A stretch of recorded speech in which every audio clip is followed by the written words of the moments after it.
नमस्कार, मैं हूं हर्षित तिवारी। आवाज इंडिया टीवी में आप सभी का स्वागत है। अभी की बड़ी खबर, मुंबई के जय भीम नगर में पुलिसिया जुल्म की हैरान करने वाली सच्चाई। मुंबई के पोवई जैसे पॉश इलाके में बसी जय भीम नगर झोपड़पट्टी दिन दहाड़े उजाड़ दी गई है। पहले खबर आई कि मुंबई हाईकोर्ट के आदेश पर बीएमसी ने पुलिस की मदद से जबरन लोगों को पीट पीट कर उनका घर खाली करवा दिए। पथराव के बाद पुलिस लाठीचार्ज में दर्जनों लोग जख्मी हुए हैं। लेकिन घटनास्थल का दौरा करने के बाद महाराष्ट्र कांग्रेस के कद्दावर कांग्रेसी नेता नसीम खान ने एक ऐसा खुलासा किया जिसके बाद पूरा मामला ही उलट गया। क्या है पूरा मामला और यहां से बेघर किए गए सैकड़ों लोगों को कैसे इंसाफ मिलेगा, जानने के लिए हमारे सहयोगी हितेंद्र पवार ने बात की कांग्रेसी नेता नसीम खान से। आइए जानते हैं वह हैरान करने वाली सच्चाई जिसे आज तक आप वाकिफ नहीं थे। मुंबई के पवई इलाके में सैकड़ों लोग रातों रात हटा दिए गए। पब्लिक के ऊपर पुलिस ने लाठीचार्ज किया, काफ़ी लोग इंजर्ड हुए, काफ़ी लोगों को अरेस्ट करके जेल भेज दिया गया है। नसीम खान कांग्रेस के नेता हमारे साथ में है। सब क्या अपडेट है आपके पास? नहीं, जो जिस तरह से परसों महानगर पालिका के इस विभाग ने पुलिस और स्थानीय नेताओं से मिली भगत करके और एक बिल्डर को फ़ायदा पहुंचाने के लिए 25 से 30 साल से रह रहे वहाँ पर जय भीम नगर के रहवासियों को अचानक आकर बेघर किया गया, उनका घर तोड़ा गया और घर तोड़ने का उन्होंने विरोध किया तो पुलिस ने बर्बत्ता से लाठीचार्ज की। महिलाओं को लाठी से पीटा गया है, छोटे बच्चों को 14 साल 12 साल के बच्चों को मारा पीटा गया है, सैकड़ों लोग जख्मी हैं। कल अंधेरी कोर्ट में पुलिस ने जिन 64-65 लोगों को प्रोड्यूस किया था रिमांड के लिए, उनको भी बहुत बुरी तरह से मारा गया है। और वकील वहाँ पर जब अदालत के सामने सारी परिस्थिति को रखा तो पवई पुलिस स्टेशन के अधिकारियों को हटाकर अंधेरी डिवीज़न के अलग अलग पुलिस स्टेशन के अधिकारियों को डिपोर्ट करके सबकी रात को 11-12 बजे तक वहाँ पर मेडिकल जांच के ऊपर हॉस्पिटल में करवाई गई है। और हमारी मांग है कि जिन महानगर पालिका के अधिकारियों ने, स्थानीय पवई पुलिस स्टेशन के अधिकारियों ने महानगर पालिका के लोगों ने घर तोड़ा है गैरकानूनी तरीके से, पवई पुलिस स्टेशन के अधिकारियों ने बर्बत्ता से लाठीचार्ज कर लोगों को, महिलाओं को, बच्चों को, वहाँ के रहवासियों को, बेगुनाह लोगों को मारा पीटा है, लाठीचार्ज किया है और बहुत बुरी तरीके से उनकी पिटाई की है और झूठ केस में बेगुनाह लोगों को भी फंसाने का काम किया। ऐसे सब पर पूरी गहन जांच होनी चाहिए और इनके ऊपर एट्रोसिटी एक्ट के तहत मामला दर्ज होना चाहिए। नसीम भाई, ये बताइए, आमतौर पे इंसानियत के नाते कम से कम बारिश में तो बीएमसी इस तरह की कार्रवाई करते नहीं है। सवाल यही उठता है कि बारिश सर पे है, बारिश आ चुकी है, मानसून मुंबई में दस्तक दे रहा है। महानगर पालिका के अधिकारी और पुलिस अधिकारी और स्थानीय नेताओं की मिलीभगत से एक बिल्डर को मदद करने के लिए 25-30 साल से रह रहे 600 से ज़्यादा झोपड़ा धारकों को बेघर कर दिया गया। फुटपाथ पर 3 दिन तक रहे, 2 दिन से फुटपाथ पर वो लोग गुजर बसर करने के लिए मजबूत रहे हैं। कांग्रेस के कार्यकर्ता उनकी देखभाल कर रहे हैं। तो हम लोग ये अदालती लड़ाई लड़ेंगे।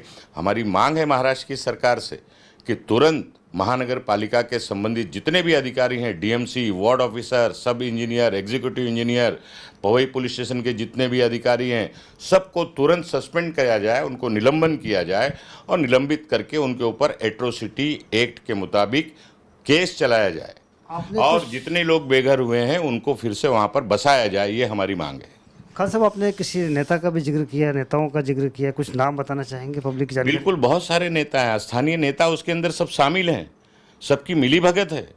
बगैर मिली भगत से कुछ नहीं हो सकता है। मैं जब वहाँ पर गया तो मुझे पुलिस वाले रोक रहे थे कि आप अंदर जा नहीं सकते हैं।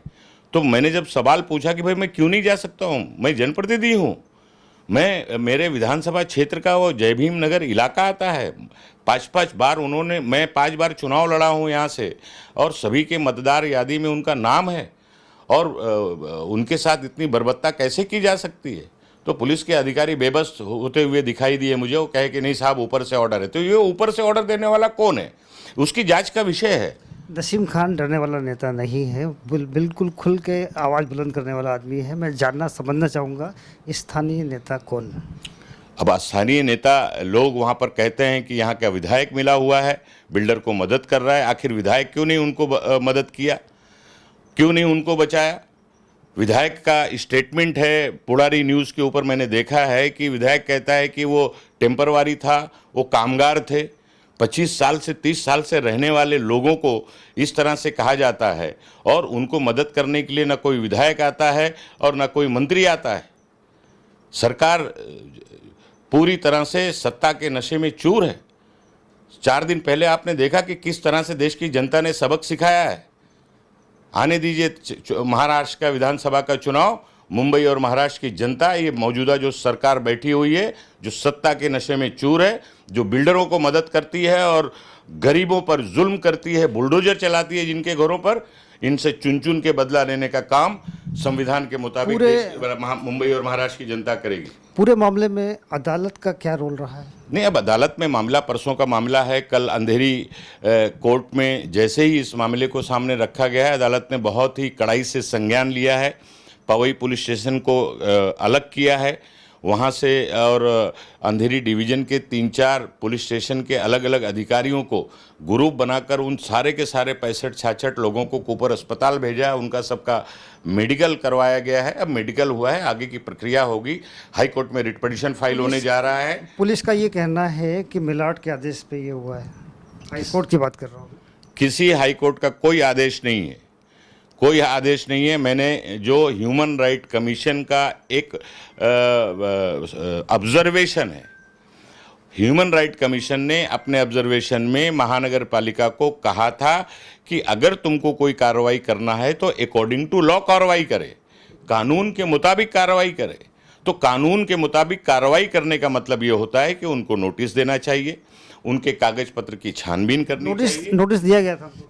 सब झूठ, सब कागज पे, पेपर पे रिकॉर्ड मेंटेन करने का काम कर रहे हैं। 3 तारीख को ह्यूमन राइट कमीशन का ऑर्डर है, 6 तारीख को आप डेमोलेशन कर रहे हैं।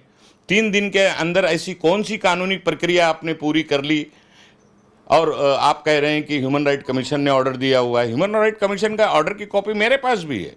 साफ साफ तौर पर ह्यूमन राइट कमीशन ने कहा है, और ह्यूमन राइट कमीशन लोगों को, जनता के लिए बनाया हुआ है, जनता को मदद करने के लिए। उनके ऊपर अगर अन्याय होता है तो ह्यूमन राइट कमीशन वो संज्ञान लेता है। मतलब पूरे मामले में हाई कोर्ट का कहीं से कहीं तक कोई इन्वॉल्वमेंट नहीं है? मेरे पास ऐसी कोई आदेश की कॉपी या जानकारी या ऐसा कोई आदेश, या महानगर पालिका या पुलिस के अधिकारियों ने ऐसा कोई आदेश नहीं दिखाया है जिसपे मुंबई के हाई कोर्ट या मुंबई के सिटी सिविल कोर्ट, किसी कोर्ट ने उनको घर से बेघर कर दिया जाए, उनको तोड़ दिया जाए, उनको निकाल दिया जाए, ऐसा कोई आदेश पारित मतलब आपका ये कहना है कि लोकल विधायक के कहने के ऊपर इतना बड़ा कांड बीएमसी ने किया है, और वो भी बारिश के एन वक्त?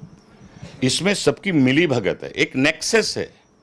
महानगर पालिका के अधिकारी शामिल हैं, जनप्रतिनिधि यहाँ का शामिल है, पुलिस विभाग के अधिकारी शामिल हैं। ये सारे लोग नेक्सस बनाकर बिल्डर को मदद करने के लिए ये सारी चीज किया है, और पूरा हजारों करोड़ की जो जमीन है हीरानंदानी में हॉस्पिटल के सामने, वो बिल्डर को देने के लिए ये सब खाली कराया गया है। आम लोगों को इंसाफ कैसे दिलाएंगे? न तो आप स्टेट गवर्नमेंट में है, सरकार में, न ही केंद्र में। हम लड़ेंगे, डेमोक्रेटिक तरीके से हम लड़ाई लड़ेंगे, लोकतांत्रिक तरीके से हम लड़ाई लड़ेंगे। अदालत जाएंगे, अदालत का दरवाजा खटखटाएंगे, मुंबई के हाई कोर्ट जाएंगे, मुंबई के हाई कोर्ट से लेकर दिल्ली के सुप्रीम कोर्ट तक जाने की तैयारी है, ताकि गरीबों को न्याय मिल सके। और अदालत पर हम लोगों को विश्वास है कि अदालत देर सवेर इसका संज्ञान लेकर फैसला करेगी, और जिन लोग, जो अधिकारी, जो लोग इसमें शामिल हैं, गरीबों के घर उजाड़ने के लिए, उन सब पर कठोर कार्रवाई होगी, ये हमें विश्वास है। नसीम खान साहब, 3 दिन हो गए हैं, कल संडे है, 4था दिन हो जाएगा। बहुत तकलीफ में लोग हैं, प्रेग्नेंट महिलाओं को मारा है, ऐसी जगह मारा है जहां महिलाओं को बताने में शर्म आती है। कब जाएंगे कोर्ट में आप? तो जरा ये आपके मीडिया वालों को दिखाना चाहिए। कितनी मीडिया में खबरें आई हैं, 3 दिन हो गया, 600 लोगों को उजाड़ दिया गया है। कहाँ है चौथा स्तंभ देश का? चौथा स्तंभ आपसे सवाल कर रहा है। आज 3 दिन के बाद सवाल करने आया है? पहले दिन से हम सवाल उठा रहे हैं। परसों से वाकया हुआ है। आखिर क्यों सोई हुई है मीडिया, जिसको हम चौथा आधार स्तंभ कहते हैं लोकतंत्र का? क्यों नहीं इस पे लोग संज्ञान लेते हैं?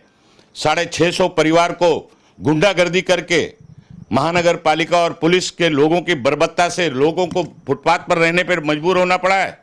6-6 महीने बच्चे 12-12 घंटे इस तपती हुई धूप के अंदर बिगर दूध के रहे हैं।